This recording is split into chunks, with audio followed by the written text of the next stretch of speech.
अस्सलामुअलैकुम नाजरीन, इस एपिसोड के शुरुआत में हम देखते हैं एदरनी में बायजिद बैठा दीवारें गिराने का खेल खेल रहा होता है। इसलिए में सुल्तान वहाँ पे आते हैं और ये मंजर देखकर खुश होते हुए उसके साथ बैठ जाते हैं। बायजिद कहता है, बाबा आपने दीवारें तोड़ी, मैं शाहीन तोपों से दीवारों को मस्मार कर रहा हूँ। तो सुल्तान कहते हैं, शाहीन नहीं बेटा बल्कि शाही यानी के अजीम तोप। तुम्हारी उम्र में मैं भी ऐसी ही तोपें बनाता था और दीवारों को गिरा देता था, क्या तुम जानते हो? बायजिद कहता है, मेरी माँ भी मुझे बताया करती थी कि सिर्फ वो लोग जो ख्वाब देखते हैं वो ही सच तक पहुंच पाते हैं। काश वो मेरे साथ होती ताकि हम दोबारा एक साथ मिलकर ख्वाब देख पाते। सुल्तान पूछते हैं, क्या तुम उन्हें बहुत याद करते हो? बायजिद कहता है, बहुत ज्यादा। यह सुनकर सुल्तान कहते हैं, तो कल को अगर तुम्हारा सल्तनत संभालने का वक्त आता है तो क्या तुम फिर भी उनको याद करोगे? तो बायजिद कहता है, मैं जरूर याद करूंगा, लेकिन मैं सुल्तान के फरीजे की मुखालफत नहीं करूंगा। ये सुनते साथ ही सुल्तान मुस्कुरा देते हैं। संजाक में जलाल सिपाही से कहता है, इतने वक्त तक हम झंडे को उठाने की सख्तियां और बोझ उठाते रहे हैं, अब फैसला साजी और इख्तियारात के हामिल होना हमारा हक है। सिपाही कहता है, क्या हम किसी अजनबी को आकर हम पर हुकूमत करने की इजाजत दे सकते हैं?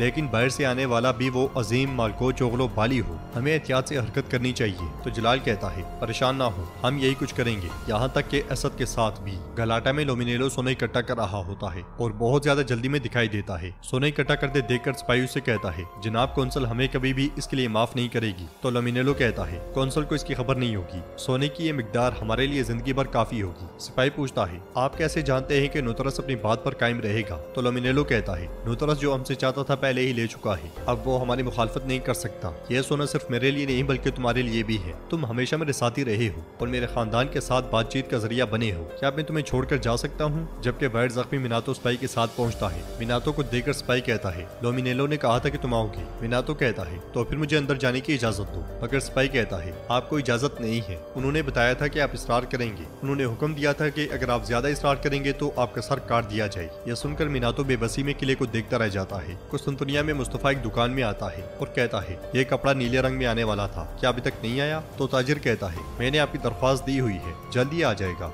इसलिए में एक शख्स कपड़े लेकर आ जाता है। मुस्तफा उसके करीब आता है तो आहिस्ती से कहता है, हमारे सुल्तान की तरफ से खबर है, वो हर उस शख्स को कत्ल करने का हुक्म दे रहे हैं जिसका जानिसरी के शहीदों की शहादत में हाथ था। मुस्तफा कहता है, सुल्तान को बता दें कि मसला हल हो गया है। वैसे जिसने जानिसरी के खिलाफ चाल चली वो मिनातो था, वो कल रात शहर से फरार हो गया है। वो शख्स पूछता है, आपके ख्याल में कहाँ गया होगा? मुस्तफा कहता है, या तो गलाटा या फिर एदरनी, मगर उसे गलाटा में घुसने नहीं देंगे। ये कहते साथ ही वो कपड़े लेकर आगे बढ़ जाता है। नाज़रीन, इसके बाद हम देखते हैं कि जंगल से एक घोड़ा गाड़ी आगे बढ़ रही होती है और घोड़ा गाड़ी में छुपा हुआ मिनातो बाहर आता है। फिर सिपाही से पूछता है, क्या हुआ, हम क्यों रुक गए हैं? तो सिपाही कहता है, घोड़े को थोड़ा आराम करना चाहिए वरना ये थकावट से गिर जाएगा। इसके साथ ही वो दोनों नीचे उतर जाते हैं। सिपाही मिनातो से पूछता है, अगर हम एदरनी जाएं तो क्या आपको यकीन है कि मेहमद हमें माफ कर देगा? मिनातो कहता है, हमारे पास जाने के लिए कोई और जगह नहीं है, हमारा वाहिद रास्ता उसे कायल करना है। अगर हम मेहमद के पास खाली हाथ जाएंगे तो शायद वो हमारा सर काट दे। काश मैं उसके किसी दुश्मन का सर लेकर उसके पास जा सकता। सिपाही पूछता है, किसका सर? मिनातो आगे बढ़ते हुए कहता है, किसी ऐसे का सर जिससे वो बदला लेना चाहता हो। सिपाही कहता है, अगर ऐसा हुआ तो क्या बदल जाएगा? मिनातो कहता है, मेहमद खुद पर किए गए एहसान को कभी जाया नहीं करता बल्कि उसको सोने से नवाजता है। सिपाही आहिस्तगी से खंजर निकालते हुए कहता है, जनाब क्या आप थक गए हैं? वैसे आप ठीक कहते हैं, हमें मेहमद के पास किसी का सर ले जाना चाहिए। ये कहते साथ ही वो जैसे ही मिनातो को मारने लगता है, मिनातो एकदम से पलट कर खंजर उसके पेट में घोंप देता है और कहता है, मेहमद के पास जो सर जाएगा वो यकीनन मेरा नहीं होगा। लगता है अभी बहुत इंतकाम लेना बाकी है, मेरे लिए कोई आसान रास्ता नहीं है। एदरनी में सिपाही बड़ी तोप को खींचते हुए आगे बढ़ रहे होते हैं। एक मुकाम पे सुल्तान भी सबके साथ मौजूद होते हैं और एक आवाज गूंजती है, जो हमारे घोड़ों के नीचे रौंदे जाएंगे उन सरजमीनों के लिए बिस्मिल्लाह,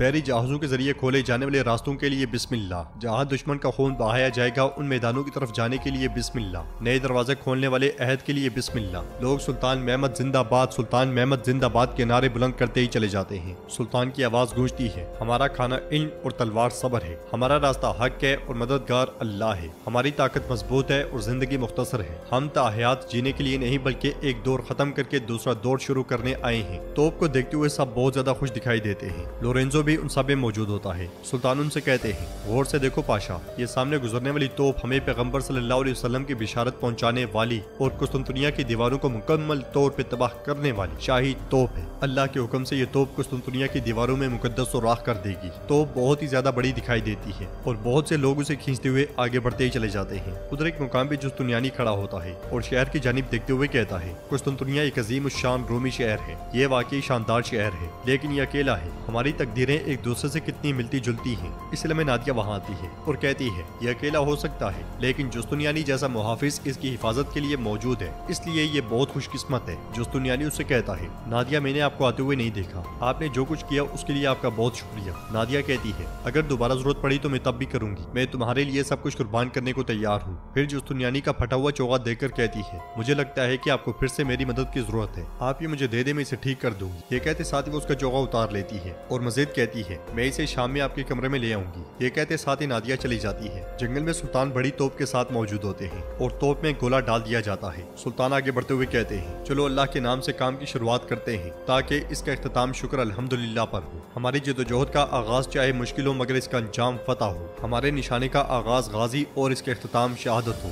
ये कहते साथ ही सुल्तान तोप को आग लगा देते हैं और फिर पीछे जाकर सब कानों पर हाथ रख लेते हैं। कुछ देर के बाद एक जोरदार धमाका होता है। धमाके के बाद सब लोग अल्लाह का शुक्र अदा करते हैं और सकनूस पाशा कहते हैं, गोया आसमान फट गया हो और जमीन टुकड़े हो गई हो मेरे सुल्तान। तो सुल्तान कहते हैं, नहीं लाला, एक नया दौर शुरू हुआ है और जल्द ही पुराना दौर बंद हो जाएगा। सुल्तान के बाकी साथी भी बहुत ज्यादा खुश दिखाई देते हैं, जबकि लोरेंजो परेशान दिखाई देता है। संजाक में जलाल सिपाही से कहता है, असद का सर आज रात में काट दूंगा, लेकिन मैं कोई गलती नहीं चाहता, जान लो। तो सिपाही कहता है, हुजूर अल्लाह के हुक्म से ऐसा ही होगा, आप बेफिक्र रहें, हम संजाक की हुक्मरानी इतनी आसानी से नहीं छोड़ेंगे। लेकिन बाली बे का क्या होगा? जवाबन जलाल कहता है, अगर हम बाली साहब को ही मार डालें तो मसला नहीं होगा, शायद वो रास्ते में मर जाए या शायद वापसी पर वो हमें इस मामले का जिम्मेदार नहीं ठहराएंगे। जब मैं अपने घुड़सवारों को अपने साथ लेकर कुस्तुनतुनिया के दरवाजे पर पहुंचूंगा तो सुल्तान महमद को हमें कहने को कुछ नहीं होगा। सुल्तान महमद की फिक्र सिर्फ कुस्तुनतुनिया है। इधर एक सिपाही घोड़ा दौड़ाता हुआ सुल्तान के पास आता है और कहता है, सुल्तान मुअज्जम गोला हदफ से 2 गज पीछे गिरा और वहाँ पे इंसान के कद जितना गहरा गड़ा बन गया। यह सुनकर सुल्तान मोमिन अली से पूछते हैं, इसकी क्या वजह है? तो मोमिन अली कहते हैं, जो दाव हमने तोप को मुस्तहकम करने के लिए लगाए थे वो तोप के गोले को फेंकने के बाद हिलने वाली हरकत को रोक नहीं पाई मेरे सुल्तान, इसलिए हमें मजीद दाव लगाने होंगे। जवाबन सुल्तान कहते हैं, इस मामले में इंतहाई हसासियत का मुजाहरा किया जाना चाहिए। यह सुनते साथ ही मोमिन अली सरोजा के साथ आगे बढ़ जाते हैं और नाज़रीन एपिसोड भी इख्तिताम पजीर होती है। ये था इस बोलम का सेकंड लास्ट पार्ट। इंशाअल्लाह लास्ट पार्ट भी कुछ देर बाद अपलोड कर दिया जाएगा।